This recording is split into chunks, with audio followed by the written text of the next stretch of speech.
Hello दोस्तों, तो स्वागत है आपका मेरे YouTube channel Rahul Saini education में।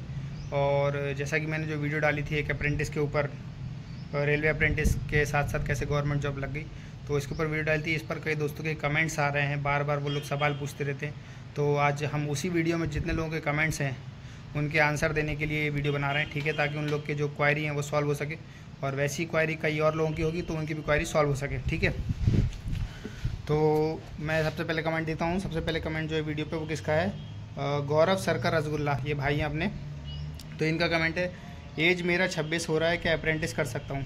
तो भाई आपकी एज 26 हो रही है। देखिए अप्रेंटिस जो है वो शायद 24 तक लेते हैं या 26 तक लेते हैं, लेकिन एज रिलैक्सेशन भी होता है। एज रिलैक्सेशन में ओबीसी जो होता है, ओबीसी वालों को 3 साल का एज रिलैक्सेशन मिलता है, और SC ST जो होते हैं उसमें 5 साल का रिलैक्सेशन मिलता है, यानी कि 5 साल ज़्यादा भी लगा सकते हैं। वो सर्टिफिकेट अटैच करना पड़ेगा, ठीक है।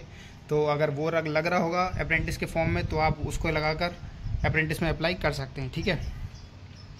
इसके बाद दूसरा है फाइनली, ये नहीं, गौतम नॉलेज 5091 का कमेंट है कि फाइनली आपने मेरे कहने पर वीडियो बनाई। थैंक यू भाई, थैंक यू भाई, चैनल से जुड़े रहने के लिए और इतना लंबा सफ़र तय करने के लिए और मुझ पर विश्वास रखने के लिए, ठीक है, थैंक यू। और इसके बाद RJ सैनी बोल रहे हैं, वाह सर जी, थैंक यू। इसके बाद बोल रहा है शिवांश का परमार, ठीक है, शिवांश का परमार। तो भाई मैं मुरैना से हूँ, ठीक है भाई, स्वागत है आपका, थैंक यू चैनल को सब्सक्राइब करने के लिए और ज़्यादा से ज़्यादा सपोर्ट और शेयर करने के लिए। इसके बाद आ रहा है, हाँ, अभिनय चेतन जी का कमेंट है कि भाई 10th मार्क्स 59% हैं एंड ITI कितना लाना होगा बताओ, कास्ट OBC है, बताओ कितना परसेंटेज लाना होगा। तो भाई ये चीज़ जो होती है, देखिए आपके 10th में 59% है, भाई मैं सही बताऊँ ना, अगर रियलिटी तो बहुत कम परसेंटेज है, ठीक है। अगर आप ITI में 80 से ज़्यादा भी मार देते ना तो भी आपका मुश्किल चांसेस रहेंगे, ठीक है। 10th में 59% होने की वजह से 10th में ही आपको लंबे खींचने चाहिए थे, और है भी तो कोई बात नहीं। अगर ITI में आप 90+ मार देते हो या 85+ मारोगे तो जहाँ तक चांसेस बन जाएंगे। लेकिन ये चांसेस किसके लिए बता रहा हूँ मैं, जो ट्रेड होती हैं छोटी मोटी ट्रेड, जैसे कारपेंटर ट्रेड हो गई, ज़्यादा कंपटीशन नहीं होता है, ठीक है, उसमें नाम आ सकता है आराम से। और इस तरह की जो 1-1 साल की ट्रेड होती हैं, अगर आप diesel mechanic, electrician, fitter, technician इनसे कंपेयर करेंगे तो भाई इनकी लिस्ट बहुत हाई जाती है, इनमें तो नाम नहीं आ पाएगा। अगर आपको करना है तो आप किसी ऐसी ट्रेड से करिएगा जो ज़्यादा पॉपुलर नहीं है, तब आपका नाम जरूर अप्रेंटिस में आ जाएगा, ठीक है। इसके बाद है अपना चंद्रवंशी सुपर किंग भाई का कमेंट है, सर मेरा ITI में 91% है और 10th में 74% है, हो जाएगा मेरा। तो भाई ये कोई पूछने की बात नहीं, आपका आराम से हो जाएगा। आप किसी भी ट्रेड से होगे ना, ITI, electrician, fitter, mechanic, diesel mechanic, किसी से भी होगे ना, आपका जो इतने अच्छे परसेंटेज है ना, आपके ITI में 91% और 10th में 74%, आपका आराम से किसी भी ट्रेड में हो जाएगा। आप किसी भी जोन में अप्लाई कर सकते हो, ठीक है। इसके बाद ये क्या है भाई, नेक्स्ट वीडियो में ये बताइए कि एम्स में जॉब की प्रोसेस क्या रही। भाई जॉब की प्रोसेस मैं बताता हूँ एम्स में कैसे रही। तो उसमें क्या था, जो नोटिफिकेशन आता है, वैकेंसीज आती हैं, हम वेबसाइट देखते हैं sarkarresult.com, या मैं देखता हूँ freejobalert.com, ये वेबसाइट है, ठीक है। इसमें आप इंटरफेस देखेंगे तो इस इंटरफेस में लेटेस्ट नोटिफिकेशन इन लेटेस्ट जॉब, रिजल्ट, मार्क्स, नीचे एडमिट कार्ड, हर चीज़ रहती है, ठीक है। तो इसी तरह से मैंने वेबसाइट, क्योंकि मैं फॉर्म भर रहा हूँ, काफ़ी टाइम से फॉर्म भर रहा हूँ, मैंने बताया कि मैंने ITI में एडमिशन भी जो है ना वो मजबूरी में लिया, क्योंकि मैं पढ़ाई करते करते बोर हो रहा था और पढ़ाई को ब्रेक नहीं करना चाहता था, इसलिए लिया था। तो ITI के टाइम भी मैं पढ़ाई करता था, कंपटीशन की तैयारी करता था, तो इसी तरह से मैं वैकेंसी देखता रहता था और सारे फॉर्म भरता रहता था। तो इसी में जो है भोपाल एम्स की जब वैकेंसी आई तब मैंने एम्स की अप्लाई करी, एग्ज़ाम दिया, एग्ज़ाम क्वालिफाई करा।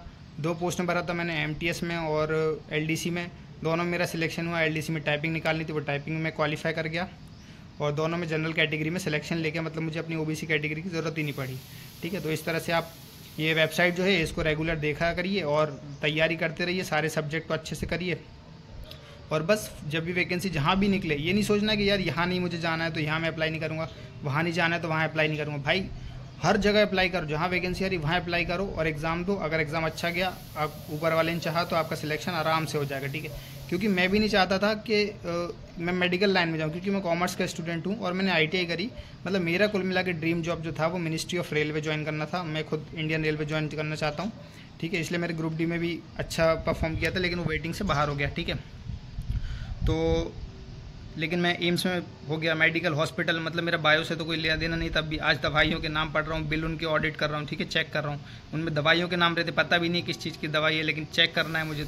तो इसी तरह से हर जगह फॉर्म भरो, पता नहीं कहाँ पर सिलेक्शन हो जाए, कहीं ना कहीं मुकद्दर ले ही जाएगा आपको, ठीक है। तो ये वेबसाइट को आप देखते रहिएगा freejobalert.com को, इस पर सारी की सारी नोटिफिकेशन आते रहते हैं।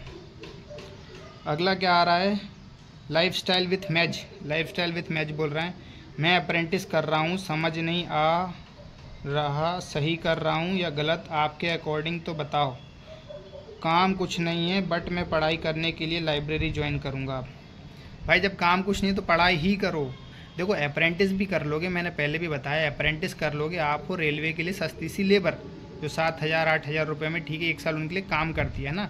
सुपरवाइज़र लोग, टेक्नीशियन लोग अपना काम करवाते हैं अप्रेंटिस वालों से, मतलब बहुत रगड़ा जाता है, ठीक, कुल मिला के सस्ती सी लेबर हो, 1 साल के लिए आई हो, जितना रगड़ सकते हैं उतना रगड़ेंगे वो।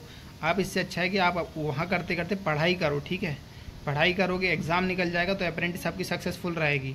और अप्रेंटिस बीच में छोड़ देना, मेरी तरह सिलेक्शन हो जाता है, 3 महीने मैंने छोड़ दी भाई, 3 महीने करी अप्रेंटिस, नहीं करी पूरे 1 साल तक, नहीं रगड़ा में, ठीक है, क्योंकि पढ़ाई करते रहे। अप्रेंटिस जॉब पर है, टाइम मिल रहा है, पढ़ाई करो, लेक्चर लो, जो भी कर रहे हो करते रहो, ठीक है, रूम पे आ रहे हो करो, पढ़ाई करो और एग्ज़ाम निकालो। क्योंकि अप्रेंटिस करने के बाद भी क्या होगा, एक सर्टिफिकेट देंगे, 20% का कोटा होगा उसमें, उस कोटे के बेसिस पे आप ग्रुप डी में भर्ती होगे, ग्रुप डी, ठीक है। ग्रुप डी में अलग मेहनत होती है, हेल्पर होता है वो, हेल्पर से टेक्नीशियन जाने में करीब 6-7 साल लग जाते हैं, ठीक है।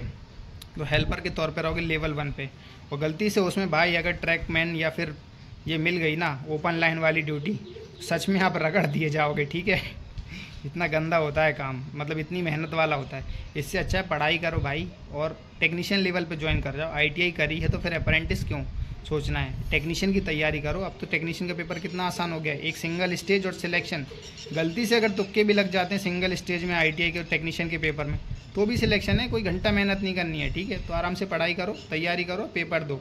अप्रेंटिस के बारे में इतना मत सोचो, और अगर चल रही है, बोर हो रहे हो, करना चाहते हो तो कर लो, लेकिन साथ साथ पढ़ाई को कंटिन्यू रखना ओवरऑल, क्योंकि आखिरी में जाके सिलेक्शन जो होना है वो पढ़ाई से ही होना है। अप्रेंटिस सिर्फ सर्टिफिकेट देगा 20% के रिजर्वेशन का, लेकिन तब भी एग्ज़ाम फाइट करना पड़ेगा। आपकी तरह लाखों लोग हैं जो अप्रेंटिस कर रहे हैं, सब सर्टिफिकेट लेकर बैठे हैं, सब लोग अप्लाई करेंगे तो सब पढ़ाई करेंगे, तो जाहिर सी बात है कट ऑफ तो उसका भी जाएगा ना, इसलिए पढ़ाई करो।